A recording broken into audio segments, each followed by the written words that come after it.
Bienvenue dans le podcast Né pour vibrer, le podcast qui vous veut du bien. Aujourd'hui, j'ai la chance d'accueillir une astrologue. Vous savez, c'est ces petites choses un peu spirituelles qu'on on s'intéresse un petit peu de loin, puis on a un petit peu peur de s'en approcher. Et pour autant, il y a de la curiosité, il y a de l'envie. Et je me suis dit que c'était l'occasion de venir interroger donc Marilyn Auclair, qui est au Québec et dont j'adore l'énergie, j'adore son approche. Vous allez voir, ça va être vraiment intéressant. Elle a une manière d'expliquer les choses qui est assez... Voilà, on s'est entretenu à peine 5 minutes juste avant et c'était vraiment déjà fun. Donc, du coup, je vous emmène avec moi sur la découverte de l'astrologie aujourd'hui. Merci Marilyn d'être avec nous ce matin. Bah non. Bonjour Samantha, merci de m'inviter, de me recevoir. Ah, je suis tellement contente de t'avoir. Alors, du coup, juste pour te présenter en quelques minutes, est-ce que tu peux te présenter, nous dire qui tu es, d'où tu viens, ton âge, voilà, ton pédigré? Oui, absolument. Donc, bonjour, bonjour, bonjour. Mon nom, c'est Marilyn Auclair. Donc, si vous ne l'avez pas remarqué à mon accent, je viens du Québec, donc au Canada, donc la partie francophone du Canada. Je suis astrologue depuis maintenant 6 ans. Je suis maman et j'ai 36 ans. Donc, je suis spécialisée en astrologie de coaching et astrologie évolutive et j'oriente mes recherches en lecture des dons psychiques dans la carte du ciel. Je développe présentement une approche de l'astrologie, une utilisation de l'astrologie qui est de l'astrologie alchimique. J'adore ce genre de petits mots. Mhm. On parlait un petit peu tout à l'heure, juste pour savoir, pour se présenter, et je te demandais si tu avais toujours fait ça et tu m'as répondu non. Et j'aimerais que tu nous parles de ça. Il y a quelque chose qui s'est passé dans ta vie qui t'a fait finalement revenir vers ça. Est-ce que tu peux nous dire? Oui, ben en fait, moi j'ai été élevée dans une famille chrétienne pratiquante, très, très, très pratiquante, qui parlait dans le fond de tout ce qui était ésotérique comme quelque chose d'assez diabolique. Donc, c'était assez interdit pour moi. Cela dit, j'avais comme une connexion avec l'invisible. Puis, je me rappelle, étant jeune, je recevais de la connaissance qu'à l'époque, je pensais que c'était juste mon imagination, mais avec le temps, je me suis rendu compte que c'était des savoirs métaphysiques, tu sais, puis alchimiques. Donc, avec le temps, je m'intéressais beaucoup à ça, mais en cachette. Puis, il y a 7 ans, mon père est décédé. Et donc, je me suis lancée de plein pied. Je me suis formée en astrologie ainsi qu'en tarot. Donc, ça a été deux approches pour pouvoir apprendre à lire l'énergie, conscientiser euh, l'énergie, comment qu'elle fonctionne en termes de cycle avec le tarot et en termes plus au niveau de ces spectrums dans l'énergie avec l'astrologie. Ok. Donc, tu me disais tout à l'heure qu'il y avait plusieurs types d'astrologie Mhm. et tu me parlais d'un mot qui était totalement, je me rappelle plus de ce mot-là d'ailleurs, je l'ai marqué, mais je sais plus où je l'ai marqué, mais que voilà, tu avais une approche différente d'autres astrologues. Donc, c'est quoi la différence et c'est quoi l'astrologie finalement et c'est quoi la différence? Donc, l'astrologie, si on peut résumer ça comme ça, c'est l'influence des astres sur les comportements humains. Et puis, c'est la plus vieille science au monde qui a été pratiquée par des dizaines et des dizaines, peut-être des centaines de civilisations, mais qui malheureusement a été détruite par les autorités plus religieuses, si on peut dire ça comme ça, parce que ça donnait énormément de pouvoir au peuple. Et donc, voilà, c'était mieux de supprimer ça. Donc, il y a plusieurs façons d'utiliser l'astrologie. Évidemment, vu qu'il y a beaucoup d'écrits, ben, en fait, la majeure partie des écrits ont été détruites. Euh, on n'en connaît peut-être pas encore l'étendue, mais on peut adresser l'astrologie de plein de façons. On peut faire de l'astrologie entrepreneuriale, on peut faire de l'astrologie plus personnelle, donc évolutive ou de coaching. Et on peut aussi faire de l'astrologie qui est plus au niveau des prédictions. Donc, par exemple, les transits dans le ciel, les astres, comment ils sont placés, comment que ça peut nous influencer, comment on peut utiliser ça dans le but d'évoluer ou dans le but, par exemple, de faire un lancement ou dans le but de se marier à une date plus favorable. Donc, il y a plein de façons d'utiliser l'astrologie. Et il y a même l'astrologie politique aussi. Donc, Ah ça peut ouais? être utilisé d'un point de vue stratégique, oui, à ce niveau-là. Donc, il y a vraiment, il y a pas de fin à l'utilisation de l'astrologie. Puis, vu qu'on se réapproprie cette science-là, elle est très jeune, puis elle est méconnue. Puis en plus, elle a comme une mauvaise réputation justement parce qu'elle a été décrédibilisée au fil des années. Mais là, tranquillement, on est en train de revenir et donner de la crédibilité à cette merveilleuse science-là. Ah, top. Et qu'est-ce que ça peut apporter finalement dans le quotidien? Est-ce que ça apporte quelque chose au quotidien? Est-ce que ça apporte quelque chose si tu as une question? Parce que tu vois, les tarots, on dit souvent il faut poser une question, etc. Est-ce que c'est quelque chose de global? Est-ce que c'est quelque chose de euh, précis à un instant T? Est-ce que c'est tout à la fois? Je vais te répondre de façon très personnelle. Pour moi, qu'est-ce que ça a fait d'apprendre l'astrologie? Hein? C'est tout un langage. C'est une façon d'aborder la vie, puis l'énergie, de la comprendre. Puis en utilisant cette énergie-là, la lecture de l'énergie, on peut l'orienter dans le sens que l'on veut. Moi, je l'utilise. En fait, ce qu'elle m'a apporté, l'astrologie, c'est de vraiment comprendre mes fonctionnements de tout. Tu sais, en astrologie, on parle beaucoup d'archétypes, donc les astres dans notre carte du ciel. Bon, il faudrait peut-être que je commence par là. Ouais. Complexe, c'est quand même assez complexe. On parle d'une science vraiment complète, là, l'astrologie, là.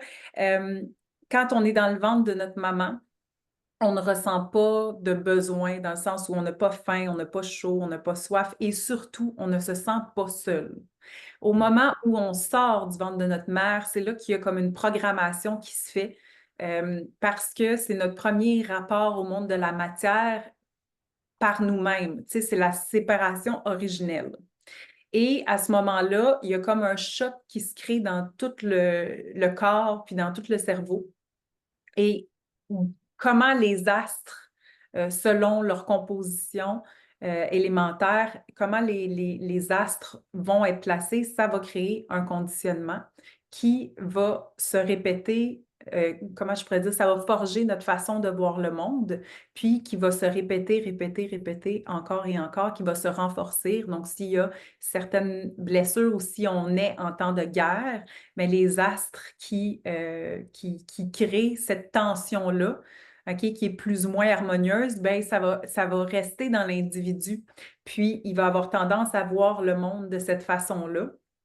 Puis, au fil du temps, en se comprenant, il va apprendre à voir que le conflit n'est pas nécessairement dans la réalité qu'il perçoit, sinon dans son intérieur. Donc, ce que ça m'a permis à moi de comprendre, c'est ma relation avec comment je perçois le monde versus comment je vis à l'intérieur de moi. Donc, j'utilise beaucoup l'astrologie comme une projection de moi dans le monde extérieur. Donc, je me comprends. Plus j'apprends à me comprendre, plus j'apprends à comprendre mon fonctionnement, plus je comprends pourquoi je projette ça dans ma réalité. Et ensuite, moi, ce que je veux manifester comme réalité, ben, je l'intègre en moi puis je le change à l'intérieur de moi. Mais ça l'aide beaucoup dans la compréhension du fonctionnement à l'origine. Puis quand je dis qu'on parle d'archétype, c'est que chaque astre représente un archétype en nous. Donc, par exemple, le soleil qui est le signe astrologique qui représente le personnage en nous qui a besoin d'être vu, d'être perçu d'une certaine façon. Lui, dans le signe qui va être placé, il va venir avec certains défis, certaines forces, des besoins et des désirs. Et on va avoir la lune, par exemple, qui est mon archétype, qui est la mère et l'enfant intérieur en moi. Donc, comment je ressens les émotions, comment je gère ces émotions-là et comment je vais prendre soin de ces émotions-là, de ces insécurités-là et des autres. Donc, c'est toutes des personnages. Tu sais, on a Mars qui est la guerrière, celle qui passe à l'action en moi, celle qui ressent le désir. Mercure qui est le personnage intellectuel qui va penser, hein, où est-ce qu'ils vont être mes intérêts, comment je vais penser et comment je vais communiquer. Donc, tous ces personnages-là ont des façons de fonctionner différentes qui vont me parler de mes différents fonctionnements, puis aussi ça va mettre en lumière les dualités. Hmm. Si j'ai un personnage que ses besoins et ses désirs sont opposés à celui d'un autre, ben on va pouvoir juste en le conscientisant, pouvoir laisser de la place à un et de la place à l'autre, tu sais. Donc, ça Ça te peut permet ça te permet oui, de ça te permet de prendre conscience un peu finalement de qui tu es, de comment tu fonctionnes et de décider de quelle oui, énergie tu vas utiliser selon ce oui. qui tu es. C'est ça? Exactement. Puis tu sais, parce que souvent à l'intérieur de nous, ce qui peut créer certains mal-être aussi, c'est de sentir qu'il y a certaines parts de nous qui sont oubliées. Tu sais. Mmh. Puis ça peut créer des fois comme des symptômes d'anxiété ou des tensions parce qu'on sent que, il y a une part de nous qu'on nourrit pas, tu sais, qui est pas là. Fait que, tu sais, en considérant chacun des personnages en nous qui ont des besoins, c'est comme, là, c'est correct, tu es émotive, puis tu as besoin de dire comment tu te sens. Mais là, moi, je suis là pour t'entendre, pour m'occuper de toi, puis vivre ces émotions-là. Par contre, demain, quand on va aller parler à la dirigeante de l'entreprise, c'est la PDG en moi qui va y aller, puis qui va prendre en compte tous tes besoins, mais c'est pas la partie sensible en moi qui va y aller, c'est celle qui va t'avoir considéré, puis qui va être capable de faire une présentation qui va être juste dans le cadre que l'on va être, tu sais. D'accord. Donc c'est un peu finalement tu parlais d'archétypes tout à l'heure, bah, après on va prendre des exemples, mais tu parlais d'archétypes. Tu sais, moi je travaille avec les archétypes féminins. Heu, Mhm. donc c'est un petit peu la même chose finalement, sauf que c'est par rapport aux astres, mais tu vas un peu prendre les casquettes, on a tout en nous et tu peux aller récupérer les casquettes qui vont t'aider à aller vers quelque chose, ton objectif, tes rêves, peu importe ce que tu souhaites, ou une relation, peu importe. Donc c'est un petit peu ça, c'est t'aider à Oui, aller chercher la bonne casquette si tu exact. Exact, parce que, par exemple, tu sais, tu peux avoir dans l'archétype, je sais pas, moi, l'artiste, je sais pas sous quel titre tu utilises les archétypes, mais tu peux avoir une artiste que pour elle, euh, être artiste, c'est vraiment comme dans sa liberté, dans son expression totale, tu sais, dans aucune responsabilité qui est plus rien de tout ce qui est comme encadrement, tandis qu'il peut y avoir une artiste qui a besoin d'être organisé, qui a plus une âme scientifique, qui veut faire des essais. Donc, il y a différents types d'artistes. Fait que dans le fond, ça va comme venir donner comme un petit peu plus de définition au niveau de la forme de l'artiste, au niveau de la forme de la mère, au niveau de la forme de l'entrepreneur, tu sais. Fait que, d'accord. ouais. Ouais. Alors, tu m'as proposé tout à l'heure de prendre un exemple. Je pense que c'est important d'avoir des exemples concrets pour Et comprendre comment ça fonctionne. Tu m'as proposé de prendre mon exemple. Je vais bien sûr, alors ça me fait un petit peu peur et en même temps, j'ai très envie de savoir. Donc, du coup, est-ce que tu pourrais nous expliquer alors, tu me parlais de lune en scorpion ou je ne sais plus, de planète de Vénus. J'ai dit, oh mon Dieu, mais on va où? C'est génial. Et oui. du coup, est-ce qu'on peut prendre cet exemple-là? Absolument, absolument. Je pense que la meilleure façon, tu sais, on peut parler pendant longtemps de l'astrologie, là, mais la meilleure façon de l'aborder, c'est vraiment d'en donner des exemples, tu sais. Puis, on s'entend que là, présentement, tu sais, j'ai pas analysé ta carte du ciel pendant 15 minutes, là, ou une heure. J'ai vraiment juste pris certains placements. J'ai même pas regardé. Fait que c'est très général ce que je vais dire. Encore là, il y a les domaines de la vie où ces personnages-là vont entrer en scène, ce que je considère pas du tout dans ce que je viens dans ce que je vais dire. Ben oui. Allez. Pour ceux-là, oui, parce que j'ai regardé dans quelle maison ils étaient. Mais on va rentrer dans le vif du sujet. Donc, Samantha, toi, ton soleil est en cancer. Tu es ascendant scorpion, ta lune est en scorpion et tu as ton Mars en cancer également et tu as une Vénus en Vierge. OK? Je vais juste vérifier 2 secondes. Ton Vénus, c'est dans quelle maison? Je n'étais plus certaine si c'était dans la 10 ou dans la 9. OK. Fait qu'il est entre la 9 et la 10. Parfait. Donc, il y a quelqu'un qui veut connaître voilà, ses forces qu'on va aller voir là. Il vient te voir et Mhm. il te donne sa date de naissance, Oui, son lieu de naissance oui, et son heure de naissance. exactement. Et après, tu peux étudier ça. Exactement. En fait, la date de naissance va nous donner, dans le fond, le placement des astres, mais l'ascendant va vraiment comme, ça va préciser, mais en plus, ça va nous donner, l'heure de naissance va nous donner l'ascendant. Donc, c'est le signe qui se levait à l'horizon au moment de la naissance. Donc, ça va être vraiment qu'est-ce qui va venir forger, ton identité. Mhm. Donc, c'est ce que tu auras aucune idée de ce que ça va avoir l'air au début de ta vie, mais ça va tellement t'arriver que tu vas devenir professionnel dans ce domaine-là. Donc, D'accord. dans mon cas, c'est le Scorpion. Puis, la ville de naissance aussi, ça va nous donner comme le positionnement dans quelle maison aussi. Donc, Ok. voilà. Et on Je va y suis aller. Je vais tenter. Moi, ça, c'est mon gros défi en astrologie, de simplifier sans trop en dire. Ça me passionne tellement que des fois, ça sort. Vas-y, on est des femmes un peu, voilà. Prête. Donc, on va y aller simplement. Donc, on va aller voir ton archétype du soleil pour commencer, ton signe astrologique. Donc, le personnage en toi, comme je disais tantôt, qui a besoin d'être vu, d'être perçu d'une certaine façon. OK? Donc, il est en cancer. Donc, cancer, c'est l'énergie de la mère, de l'enfant intérieur, donc très sensible. On a besoin de sentir que l'on prend soin, que l'on materne. Donc, une grande facilité à prendre soin de l'autre. Et le défi, c'est toujours de ne pas s'oublier et de prendre soin de soi en premier. Donc, on peut s'éparpiller un peu comme ça.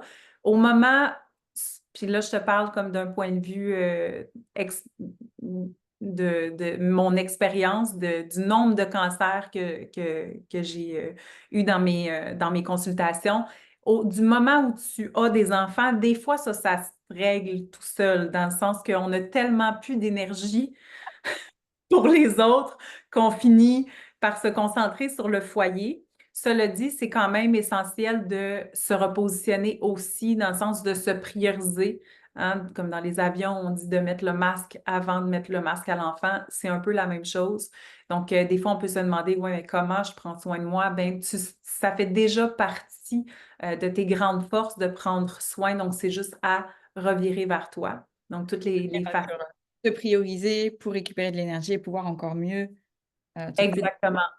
Exactement. Puis avec la lune avec la lune en Scorpion, ça va être une façon aussi que, parce que quand on voit la lune, ce que ça nous dit, c'est que ça nous indique la façon que l'on ressent les émotions, mais comment qu'on va les gérer, puis qu'est-ce qu'on a besoin de recevoir comme voyons, pour nous réguler, tu sais, pour nous rassurer. OK? Fait que quelle forme d'amour ou d'affection on a besoin de recevoir, c'est pour se calmer. Donc, si on va voir dans ta lune en Scorpion, une lune en Scorpion, c'est drôle parce que les lunes, des fois, ça, tu sais, si, admettons, quelqu'un a une lune en Cancer, qui est comme l'énergie maternelle, l'énergie du cancer, comme la lune et l'énergie maternelle, OK? Tous les astres sont associés aux énergies du zodiaque.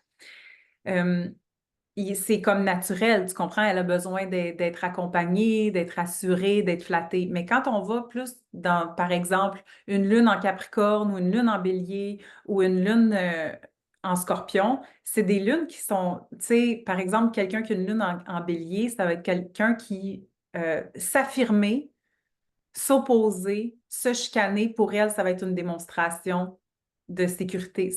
Pour elle, elle va se sentir en sécurité, de sentir qu'elle peut s'affirmer, qu'elle peut se battre, qu'elle peut... euh, Les débats, exactement. Elle va se sentir considérée si elle attaque, puis si la personne répond. OK? C'est quand même particulier. Quand on va dans une lune, par exemple, en Capricorne, ça va être laisse-moi tranquille, laisse-moi me gérer moi-même, laisse-moi être autonome et là, je vais me sentir sécure. Ma mère est peut-être en bélier, alors peut-être c'est ça. Il y a Ok. plein de choses qui peut justifier ces genres de dynamiques-là, ma fille aussi.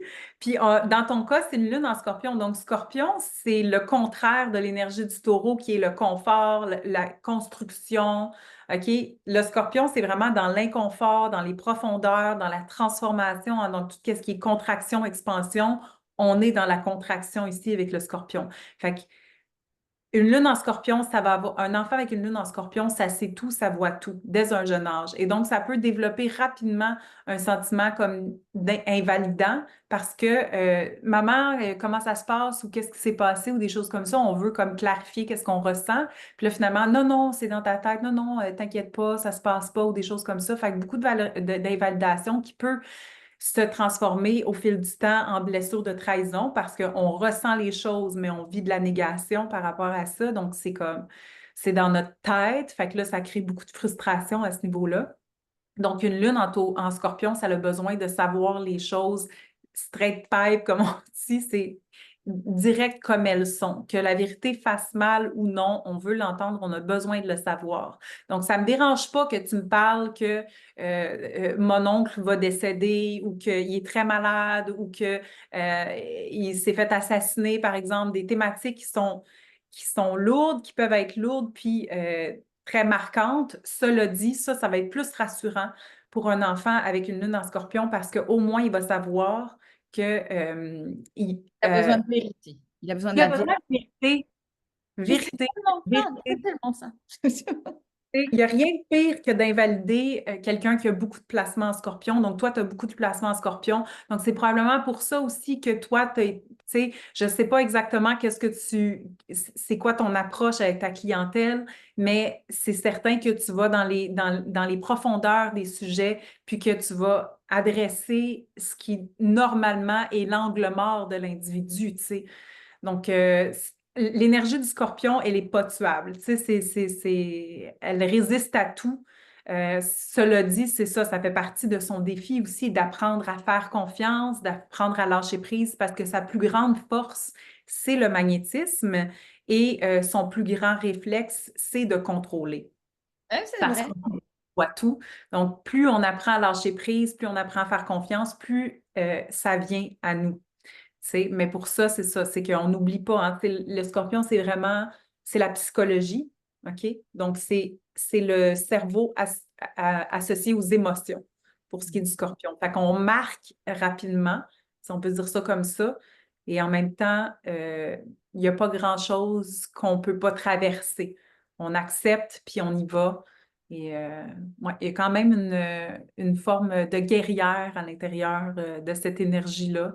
Donc, on n'en parle pas, on y va, on y va, on y va.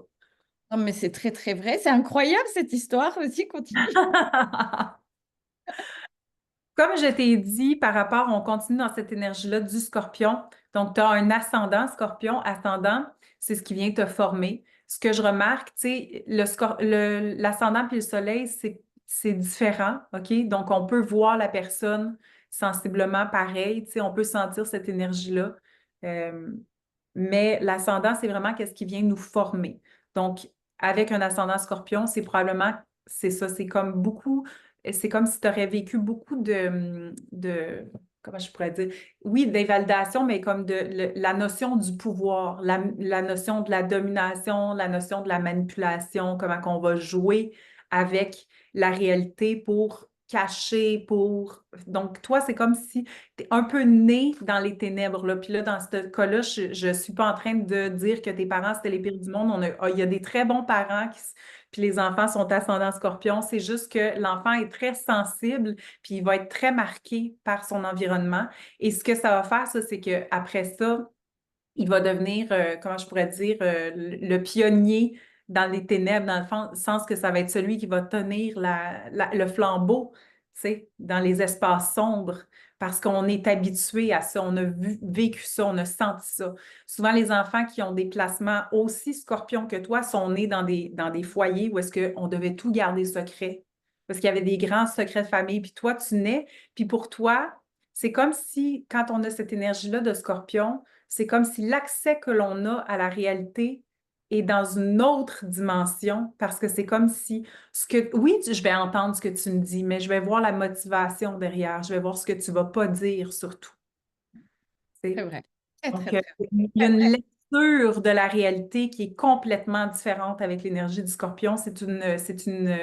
Un rapport à la réalité qui est vraiment unique, que l'on ne retrouve pas dans les autres énergies du zodiaque. Hmm. C'est trop Tout ce bien. que l'on voit pas. Exactement.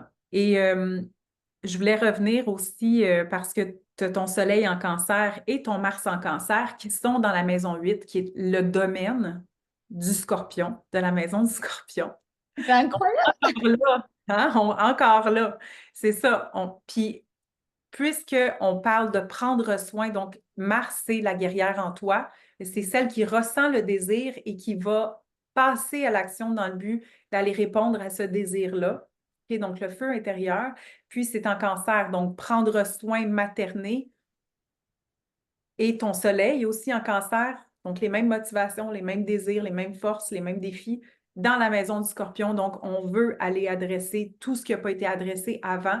Quand on a des placements normalement dans cette maison-là, ça veut dire qu'on va transmuter beaucoup, beaucoup de choses que peut-être qu'on ne pourra pas tout au long de ta vie, tu ne pourras pas mettre des images nécessairement là-dessus, à moins que tu sais, tu fasses vraiment comme des soins chamaniques où est-ce que tu visualises, par exemple, que tu as des images, mais il y a des choses que tu vas transmuter qui ne t'appartiendront pas nécessairement. Donc, tout ce qui est les lignées avant toi, c'est comme si tu vas les nettoyer. C'est très Donc, bizarre. Je me suis formée aux constellations familiales. C'est très ah, quand même. ben, si on peut résumer ça en une phrase, ce serait ça. Ok, bon, bah, voilà. C'est bon chemin. Hein, voilà. C'est pas mal ça, ce serait pas mal ça, oui.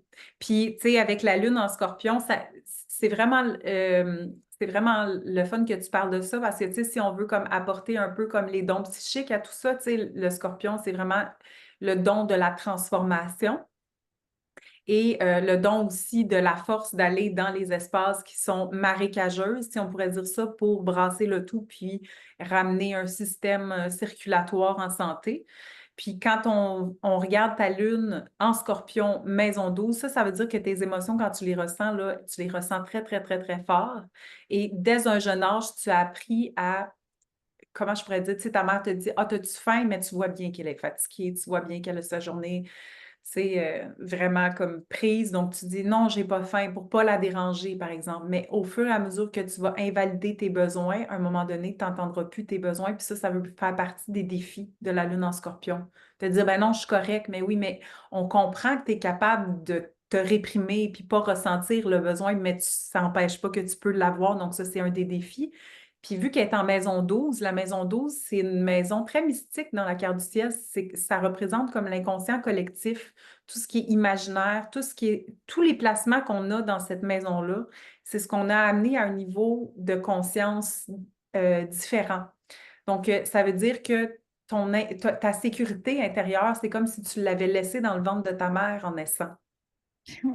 Là, c'est comme si tu avais à la retrouver, puis par exemple, tu vas la retrouver en te baignant. Donc, l'eau, ça doit être super important pour toi, ça doit te ramener à toi. Donc, tout ce qui est ta connexion avec les éléments, euh, tout ce qui est méditation, ta connexion avec l'imaginaire aussi, ça peut te faire énormément de bien de juste rien faire puis penser, te laisser aller.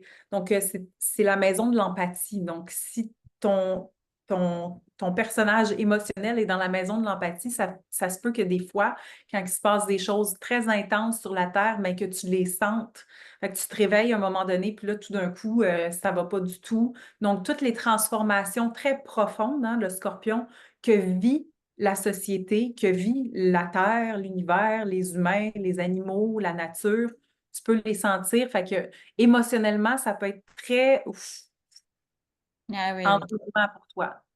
Ça Tu prend du sais. sens. Ça prend du sens. Ouais, ouais. Ah, génial.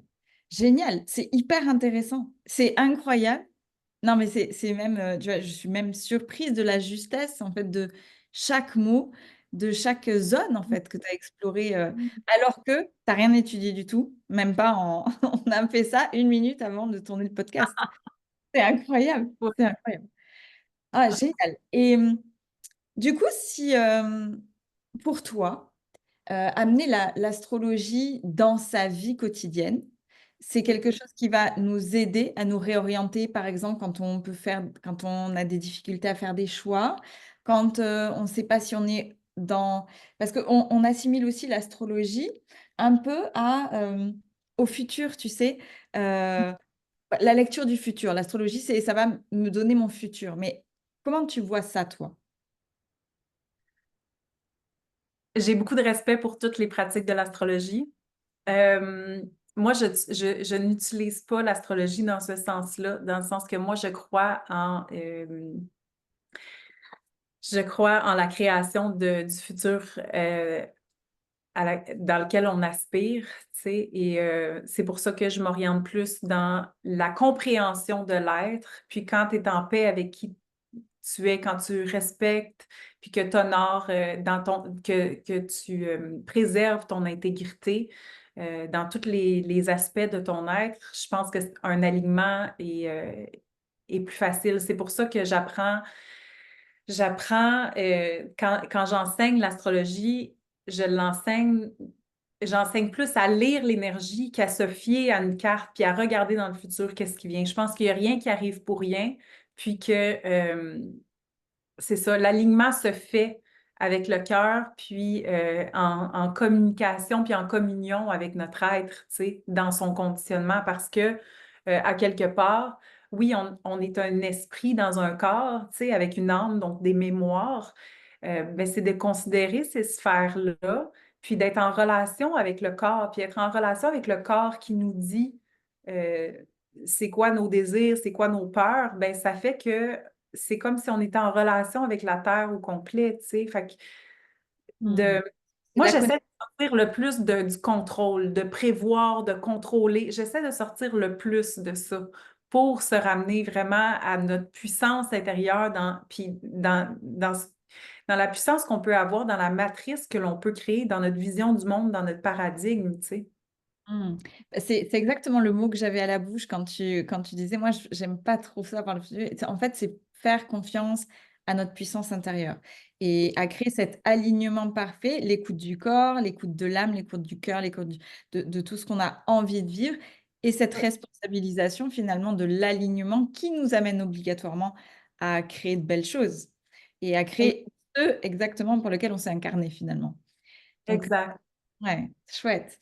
Donc, si on avait, bon, on pourrait parler des heures et des heures de ça. Voilà, Mhm. et on est sur un épisode de podcast, donc on va clôturer ça. Si tu avais un conseil à donner aux personnes, par quoi elles pourraient démarrer si elles voulaient mettre un petit pas dans l'astrologie, si elles connaissent pas du tout, si elles ont des questions, elles ont peur, il y a voilà cette fameuse part d'ombre dont tu parlais, tu vois, ça paraît ésotérique, ça fait un petit peu. Est-ce qu'il y a une part d'ombre sur l'astro?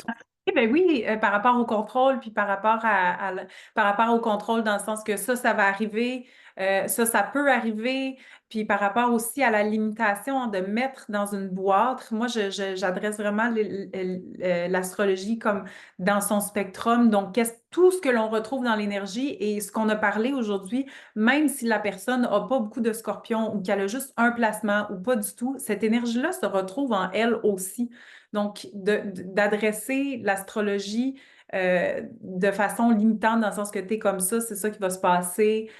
Ça peut être une forme, tu sais, puis j'ai pas aussi comment je pourrais dire, avec le temps, j'ai fini par embrasser les zones d'ombre aussi, dans le sens que ça nous permet à un moment donné de reprendre notre pouvoir personnel. Puis ça, je tiens à le dire ici aussi, à chaque fois que l'on consulte un professionnel des arts divinatoires, c'est comme quand on consulte un médecin, on peut remettre ça en question, on peut aller voir un autre professionnel, on peut se fier parce qu'à chaque fois que on consulte quelqu'un d'autre que nous-mêmes, l'important, c'est d'écouter, est-ce que ça résonne avec moi? Et sinon, pourquoi, tu sais? Si ça ne résonne pas, de pouvoir, parce que c'est comme des exercices, à chaque fois qu'on va à l'extérieur de soi, l'exercice, c'est de solidifier notre autorité intérieure qui dit, oui, c'est bon, c'est ça que tu sens, ça t'appartient pas, ça, laisse ça aller, ça, prends-le peut-être pour plus tard. Donc, c'est ça, c'est comme c'est quand on va quand on reçoit un service qui est plus dans la prédétermination ou la détermination de ton identité, ça, c'est un petit peu glissant si tu as tendance à croire puis à enregistrer tout ce qu'on te dit puis dire, ben non, mais je peux pas aller par là. Elle m'a dit qu'il fallait que j'aille en Irlande, pas en Écosse. Tu sais, ce genre de choses-là, c'est juste de rester en soi. Tu sais, fait que ça peut être une des pardons, comme quand on va voir un tarologue ou un avocat ou, tu sais, Quand, c'est dans quand on toutes te les donne un sphères. conseil, un conseil, et puis finalement, Exact, tu n'as pas envie de le suivre parce qu'il y a quelque chose à l'intérieur de toi qui te dit non, c'est pas ça. Et tu le fais exact. quand même parce qu'on t'a dit de le suivre, et là, en général, ça marche pas. C'est un Ouais. petit peu ça. OK. Marilyn, dis-moi, où est-ce qu'on peut te trouver? Tu m'as dit Facebook, Instagram, est-ce que tu as un site? Dis-moi, où est-ce qu'on peut te trouver? J'ai ma page YouTube Marilyn Auclair Astrologue, j'ai ma page Facebook Marilyn Auclair Astrologue et j'ai ma page Instagram marilynauclair.astrologue. C'est pas Parfait. mal là que vous pouvez me trouver. J'ai une communauté qui s'appelle Sorcières du Verseau. Donc, c'est pas juste les sorcières comme on entend qui font des potions, c'est toutes les sorcières, que ce soit galactique, angélique, toutes les formes de magie. Pour moi, une sorcière, c'est une personne, un sorcier ou une sorcière, c'est une personne qui assume sa magie. Donc, vous êtes les bienvenus là-dessus, même si vous sentez que vous pouvez être weird ou différent ou que vous fitez nulle part. Sorcière du Verseau, ça peut être pour vous. Ah, trop bien, sorcière du Verseau. Ok, je vais aller regarder moi aussi, je vais aller me mettre dans. En tout cas, merci beaucoup pour ton intervention, pour ces explications qui étaient finalement très claires.